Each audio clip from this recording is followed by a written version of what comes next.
चला तर मंडळी, बाजारामधले तेच ते पॅकेटचे पदार्थ खाण्यापेक्षा आज आपण घरच्या घरी पौष्टिक असा नाश्ता बनवूया।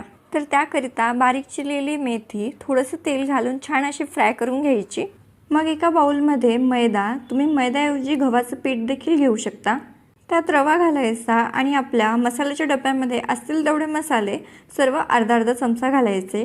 चवीप्रमाणे मीठ, मिरची, हळद घालायची, थोडासा ओवा, थोडेसे तीळ, कडकडीत गरम तेलाचं मोहन, फ्राय केलेली मेथी आणि थोडं पाणी घालून छान असं डो बनवून घ्यायचं। आता या पिठापासून छान अशी पोळी लाटून घेऊ। त्याला थोडंसं तूप लावायचं आणि वरतून थोडासा मैदा स्प्रिंकल करायचा। आता या पोळीचा छान रोल तयार करून घेऊया आणि छोटे छोटे रोलचे काप तयार करून घेऊ। हे रोल हलक्या हाताने लाटून घेऊ आणि छान खमंग असे तेलामध्ये तळून घेऊ। तर इथे आपली मेथी मटरी बनवून तयार आहे। तर एकदा नक्की ट्राय करा आणि जाता